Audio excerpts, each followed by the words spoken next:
Math.com.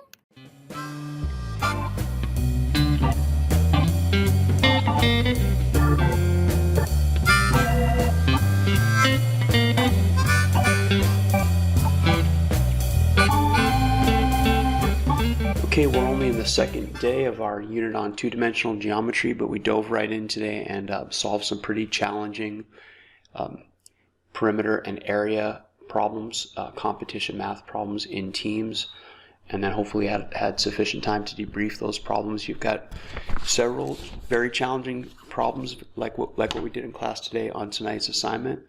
I think 3, 4, and 5 are all pretty challenging, and this is the way the video can help you, because if you're having trouble, the ideas contained in this video, which will be on problem 4, can be applied to 3 and 5, so you can get most of the hard problems done by using the video well. The perimeter of a rectangle is 26 units. Each side is measured in counting numbers. So let's first talk about counting numbers. Counting numbers are the natural numbers. If you were counting on your hands, 1, 2, 3, 4, 5, no decimals, no fractional numbers, not 0. 0 is a whole number but not a counting number. And so what is the greatest possible area of the rectangle in square units if its side lengths are counting numbers and its perimeter is 26? I'm going to present an organized guess and check approach using a table to organize my guesses and to look for patterns. There is an algebraic approach, and if you know that algebraic approach, or if you want to take a shot at that, please go ahead. I always encourage you to use any method that you choose in solving any kind of problems. The first thing I want to do is visualize the first rectangle I'm going to try, and so I'm going to make the base equal to the smallest possible counting number, which is 1. Now I know I have another base that's parallel and congruent to this one, which must also be 1 if it's a rectangle. So of the 26 units, I've accounted for 1 plus 1, or 2 of those units, which leaves 24.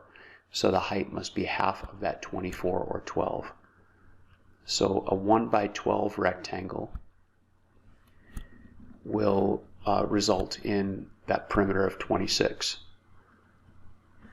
And since the 26 units, and since area for any parallelogram, and a rectangle is just a special kind of parallelogram, is equal to the base multiplied by the height, the area of this rectangle is 1 by 12, or 12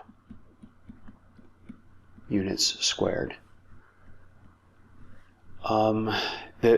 While I want you to write the formula, well, we'll talk about this more starting tomorrow, but I'm going to require you to write the formula for every time you use it, but parallelograms are sort of the exception. You know base times height, it's pretty easy. You can just go ahead and multiply the base times the height without writing that formula every single time. The next rectangle I'd like to look at, and I do mean look at, you should draw at least a couple of these to visualize what's going on, would be a base with the next largest possible counting number, which is 2. And if I have 2 bases that are each 2, I've accounted for 4 units, leaving 22 units, which must be halved, giving a height of 11. So a 2 by 11 rectangle will conserve that that perimeter of 26. 22 and 4 is 26, and the area of this rectangle, of course, will be 22 units squared, which is nearly double the first rectangle. So I've preserved that, conserved, I should say, that perimeter, yet nearly doubled the area.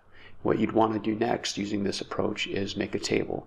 The base is given in units, the height is given in units, and the area would be base times height, so that would be units squared.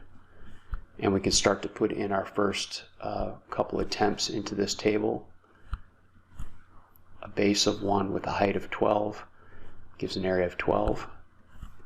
A base of 2 with a height of 11 gives an area of 22. And continue in that way during the pause to see if you can figure out what the maximum area would be given these constraints in the problem. Try that during the pause and come back and see how you did. Paused. Okay, you may or may not want to draw one or more of these rectangles, but you start to see a pattern if the base is 3. So that now I've got 2 bases with 3 units each for 6 units, leaving 20 units. When I half that, I get a height of 10. 10 and 10 is 20, plus 6 more is 26. And so the area of that one will be 30. And so each time I increase the base by 1, I decrease the height by 1. And that makes sense because if I'm taking 1 unit from if I'm increasing the base by 1, that extra unit has to come from the height in order to keep the perimeter the same. So we can continue this pattern, increase the base by 1, decrease the height by 1. This 4 by 9 rectangle would have an area of 36. 5 by 10 rectangle, I knew I did something wrong. 5 by 8, I would have 2 5s and 2 8s, so 10 and 16, 26, and that would give me an area of 40. 6 by 7, so 12 and 14 is 26, and that's an area of 42. And next would be a 7 by 6, but I don't need that one because 7 by 6 rectangle is the same as a 6 by 7 rectangle. And so the largest area is 42, and so the answer to this problem would be 42 units squared. But don't go anywhere yet. I want to mention that this idea of maximizing the area by having the side lengths be as close to each other as possible is a big recurring idea in competition math problems. So those of you that are interested in competition math or mathletics need to know this. If we did not have the constraint of counting numbers, you would want the base and the height to be as close as possible or equal if possible. And so in that case, you would take the 26, divide by 4, you get 6.5.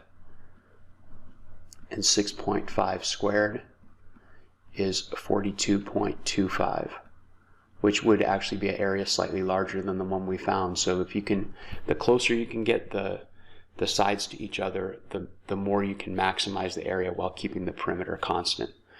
Okay, so thank you for watching the video for the assignment, and I'll see you tomorrow.